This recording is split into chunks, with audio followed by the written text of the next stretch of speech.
එතනින් ඇවිදලා මෙතන තෙල් ගහලා තමයි ගහලා තියෙනවා. එතන චොට්ටේ මෙහෙම මේ කඩාගෙන තියෙනවා.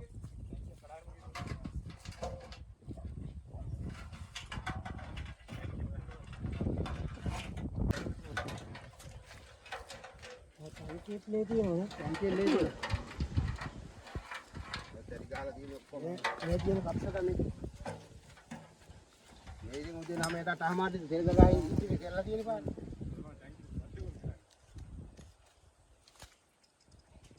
पार कर මේක පාරකට කඩාපු එකනේ ඔව් මේ තුන්වෙනි පාර මේ තුන්වෙනි පාර අර අතෙන්නුත් එක පාරක් කරනවා මේක පාරක් කල්ලා මේක ගමන් ඕනේ මේකේ ගමන් පහකට තියෙනවා ගමන් 10 12කට වැඩි මේකේ ගන්න නේ ඌ හදන්න වෙන්නේ නැහැ කඩන්න වෙන්නේ ඉවර වෙන්නේ නැහැ කඩන්න ඉවර කරනවා දැන් මේ මනුස්සයාගේ කකුලක් කපලා මේ දෙක කඩලා දාන්න එක සයිඩ් එකක් කපලා එකක් කපලා ආපු එළවලු ඒක කන්නත් වෙලා නැහැ නුඩි. ඕක හදලා තියලා ඌ තෙල් ගහන්න යන්නේ. මේක ලිපේ තියලා තමයි තෙල් ගහන්නේ. මේ බත්තක් මේ මෙන්න බත්තක් කිය. ඇත්තටම පවුමද? පාවු නැතු. ඔය දරුවෝ අත්තරලා කියනවා මේ මම මනින්නවලු. මේකේ දැන් 3-4 පාරක් විතර කැඩුවා.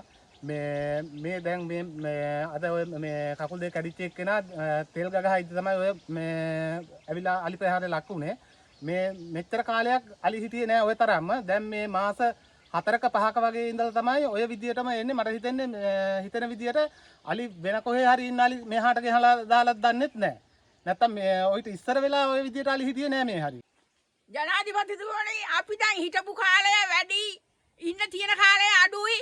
මේ මගේ ඉන්න අසරණ දරුවන්ට දැන් ඉන්න තැනක් නැතුව යනවා මේ වල්ලාලි නිසා මේ මාහේ තමයි මෙච්චර මේ අලින්ගේ කරදරේ මේ කරුණාකරලා මේ අලි ටික කොහාට හරි දාන්න කොහේ හරි කඩා වැටි චාලි කොටසක් දෙනල්ල මේ ගම්මානට දාලා රෑ රාත්‍රි ගොවිතැනකට යන්න විදියක් නෑ වය පණ ගහන ගෙවල් පල්ලේ මගේ ගේ පල්ලේ පෙරේද රෑ අලි දෙන්නයි ගහලපු කට්ටිය කඩලා දානවා තාඩින්ගේ මගේ ගේත් බින්දලා දානවා දෙයියනේ කියලා දෙයියෝ විහිං මට ඇත්තේ කරලා මේ අලි ටික පෙන්නුම් කරේ දෙයියන් විහිං කරුණාකරලා ඔබ වහන්සේලා මේ ඔහෙලට මම මේ වැඳලා කියන්නේ මේ අලි ටික නම් මේ ගම්මානෙන් දක්කලම අරින්න කොහේ හරි හිටපු වල් අලි ටිකක් තමයි මේ ගෙනත් දාන්නේ දැන් ගිය මාහේ ওই විදියට කරදරයක් තිබුණේ මේ මාහේ තමයි කරදරේ අපේ ළමයින්ට ගොවිතැනකට යන්න විදියක් නැහැ රැට අර පරිසම් කරගන්න වල් අලි අරෙන් පනිනවා මෙහෙන් පනිනවා මොකද්ද මේකට ගන්න පියවර අලිය මරුවා කිව්වනම් ඔහෙලා රෙද්ද නැතුව ඇවිල්ලා මේක බලන්න.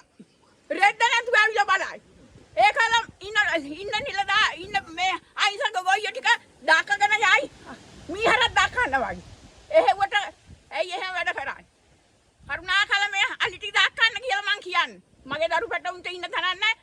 ගම්මානේ ඉන්න දරු පැටවුන්ට ඉන්න තැනක් නැහැ. ගෑනුන්ට මිනිසුන්ට එළියට බහලා යන්න එන්න විදියක් නැහැ.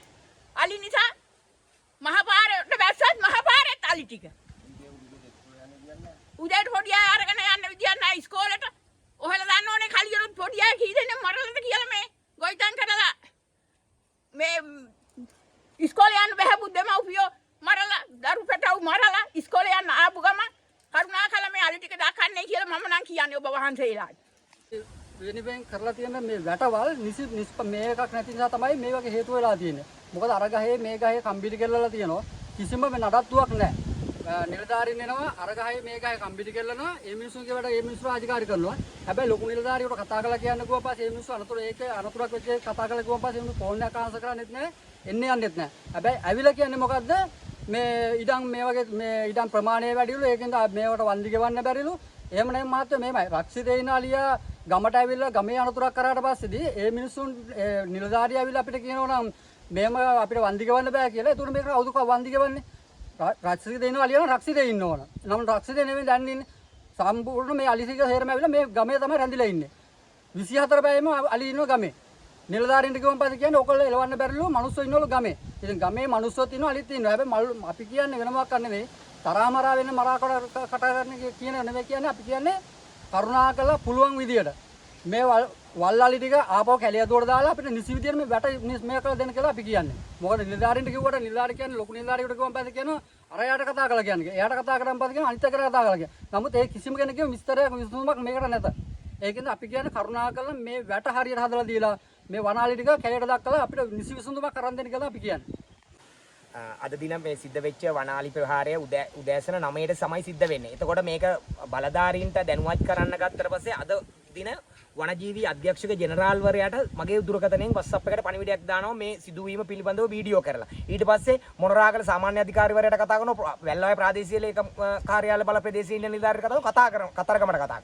ඒ හැම වෙලාවෙම කියන අපිට ට්‍රාන්ස්පෝර්ට් නැහැ කියලා. ඊට පස්සේ වනජීවී අධ්‍යක්ෂ ජෙනරාල්තුමා සහ නියෝජ්‍ය අමාත්‍යවරයා එහෙම නැත්නම් නියෝජ්‍ය අධ්‍යක්ෂකවරයා බැලුවට පස්සේ මීටිමක කියනවා 18 වතාවක් කෝල් අරගෙන සත්ව පිළිබඳ නිලධාරිවරයාට ගන්නවා ලක්සිරි කියන මහත්තයාට. ලක්සිරි මහත්මයා කතා කරලා කියනවා සාමාන්‍ය අධ්‍යක්ෂකවරේ කතරගම ඉන්නේ මට ඔහුට කිව්වා චාර්ජ් සීට් ගහනවා මට ගෙදර යන්න සිද්ධ වෙනවා. ඉතින් මම කියන්නේ බලධාරීන්ට විපත තව උසස් නිලධාරියෙකුටද පුංචි නිලධාරියෙකුට කනිෂ්ඨ නිලධාරියෙකුටද එතකොට බිම්මට්ටමේ ඉන්න මිනිහට වල්ලාලිය ගැහුවට පස්සේ කාටද කියන්නේ?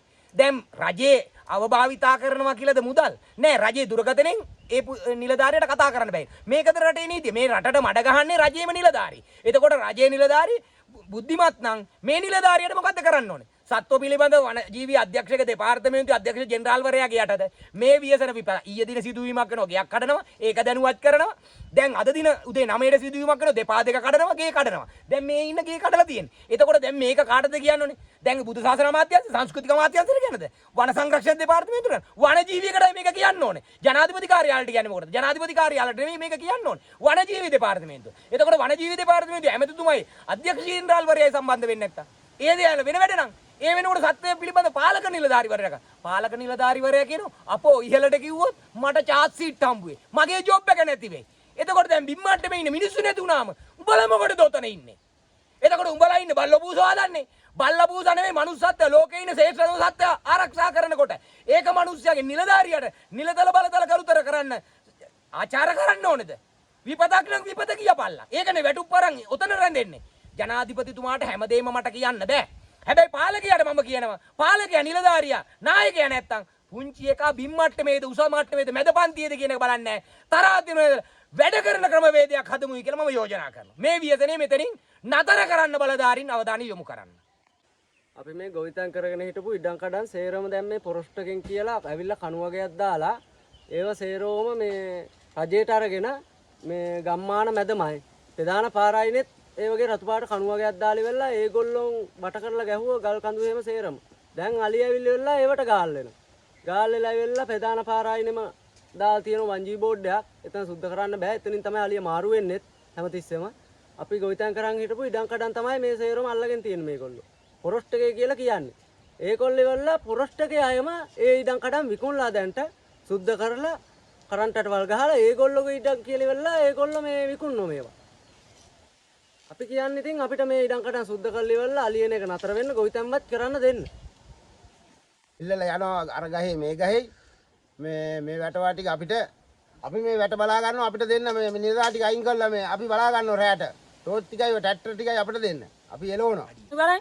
මිනිස්සුන්ගේ ගෙවල් කඩලා දැන් ගෙවල් කීයක් කඩලාද මේ මිනිස්සයාගේ කකුල කඩලා කකුල් දෙකම නෑ දැන්. ඔය විදිහට මොකද්ද ප්‍රතිඵල? ඔය මිනිස්සුන්ට නිකන්ද පඩි ගවන්නේ? රජේ පඩි ගවන්නේ නිකන්ද? නෑ අපේ දාඩිය මාන්සින් අපේ දෙන රුපියල් තමයි ඕකුණුත් විඳින්නේ. ආන්න. ඒක නිසා අනුමාරෙන් මේක වැළැක්ුවේ නැත්නම් බලා ගන්න පුළුවන් මොකද්ද කියලා. ඔච්චර කාලයක් වෙන කිසිම දෙයක් අපිට ඕනේ නැහැ. අපි කියන්නේ මේ අලි ටික නිදන් කරලා දෙන්න කියලා මිනිස්සුන්ගේ ගොවිතැන් කරගන්න. වැස්සක් වෙනකොට ඒ මිනිස්සුන්ගේ ගොවිතැනක් කරගන්න තනන්නේ. මිනිස්සුන්ගේ ගෙවල් දැන් අර ගැමුණුපුරේ කඩලා තියෙන තාම ඇවිල්ලා නැහැ නිලධාරියෙක්. බලන්න. ළමයි 4 දෙනෙක් එක්ක. මෙතන කකුල කඩාගෙන දැන් අද උදේ අරන් ගියා කකුල් දෙකම මේ මිනිස්සයාගේ කැඩිලා. තනි කර ගෙවල් මේ ගේ කැඩුවා පස් ගමන. ඇයි මේ විදිහට වනජීවික මොනවාද කරන්නේ? අනුන්ගේ පඩි කාලේ ඇයි ඔය පව් ගෙවන්නේ ඔය මිනිස්සු? මිනිස්සුන්ට මොලයක් නැද්ද? මොලයක් නැතුවද මිනිස්සු ජීවත් වෙන්නේ? එහෙම ඕනේ. උන්ට පඩි දෙන්න ඕනේ. උන් ගෙදර යවලා හොඳ මිනිස්සු දාලා මේ නඩත්තු කරන්න කොහොම හරි. මම කියන්නේ රජයට. මේ සිදුවීම අද උදේ 9ට විතර වෙන්නේ. මගේ අත් දෙකෙන් තමයි මේ මිනිස්සු අරන් යන්නේ කකුල් දෙකම කැඩිලා. අලියා කඩාගෙන එනවා මම දැක්ක මම දුවල ගිහින් බේරෙනවා. ඊට පස්සේ තමයි ආයි මම මේ මිනිස්සු කෑ ගහන හඬට මං ආපහු එනවා. මේ ඇවිල්ලිලා බලනකොට කකුල් දෙකම කැඩිලා. උස්සගෙන ගිහිල්ලා දැනට හොස්පිටලේ කකුල් දෙකම නැහැ. දැනටත් මේ වෙනකොටත් නිලධාරීන් මෙතෙන්ට ඇවිල්ලා නැහැ. මේකට විසඳුමක් ලබා දෙන්න. දැනට මේ පැත්තේ ගල්ලව රක්සිතේ තියෙනවා. රක්සිතේ අක්කර 25ක් විතර තියෙනවා. මේක සුද්ධ කරලා දෙන්න ඕන. එහෙම නැත්නම් මේක අයින් කරලා වැටවල් නඩත්තු කරලා වනජීවි නිලධාරීන් මෙතෙන්ට ඇවිල්ලා මේක පොඩ්ඩක් විසඳන්න ඕන. එහෙම නැත්නම් රජයට කියන්නේ මේ නිලධාරීන් අයින් කරලා හොඳ වැඩ කරන්න හැක් මිනිස්සු මෙතෙන්ට පත් කරන්න. ගරු ජනාධිපතිතුමනි ඔබතුමා මේක කෙරෙහි අවධානය යොමු කරන්න. තවත් ජීවිත මේ වගේ බිලි ගන්නෝ අපේ ගමේ මේ විදියට දැනට ගෙවල් ගණනාවක් කරලා දිනවා. මේකේ දැනට දින 5කට කලිනුත් කැඩෙනවා. මේ වගේ ඇයි මෙහෙම මේවට ක්‍රියාමාර්ග නොගන්නේ? ජනාධිපතිතුමා මේවට බලධාරීන් දාලා ගිහලා මේක මේ තරයේ විසඳුමක් ලබා දෙන්න මේකට. ඇත්තටම මේ වෙනකන් නිලධාරීන් මේ වෙනකනුත් ඇවිල්ලා නැහැ. එහෙම කරන්න එපා. අහිංසක ජනතාව ඉන්නේ ගොවිතැන් වල විනාශ වෙනවා. රෑ දවල් දවසේ නිදි මරාගෙන දවල් දවසේ වැඩ කරලා රෑ එළි වෙනකොට නිදි මරාගෙන ඇයි මේ විදියට මිනිස්සුන්ට දුක් දෙන්නේ? ජනාධිපතිතුමනි ඇවිල්ලා මේවට විසඳුමක් ලබා දෙන්න. මේ නිලධාරීන්ට කියන්න මේ ඇත්තටම මේ විසඳලා දෙන්න. ඇයි ගමේ ජනතාව ඇත්තටම අසරණ වෙලා ඉන්නේ. අලි දැනටත් මේ ඉන්නවා. මේ වෙනකොනුත් ඇවිල්ලා නැහැ. මේකට ප්‍රධාන විසඳුම වෙලා තියෙන කරන්ට් වැටව නඩත්තු කරන්න නැති හේතුව. වනජීවක නිලධාරීන් ඇවිල්ලා මේ විදියට මේවා හරියට නඩත්තු කරනවා නම් මේ ගමට මේ විදියට වනාලි එන්නේ නැහැ. දැනට ගොවිතැන් බර ගාණක් විනාශ වෙලා තියෙන්නේ. එහෙම කරන්න ඉඩ තියන්න එපා දැනට තව ඉදිරියටත්. එහෙම නැතිනොත් ඉතින් අපි අපේ ගම්වාසීන් විසින් මේකට ක්‍රියාමාර්ගයක් ගන්න සිදු වෙනවා. ඇත්තටම මේ විදියට මේව වෙන්න තියන්න එපා තවත් ඉදිරියට.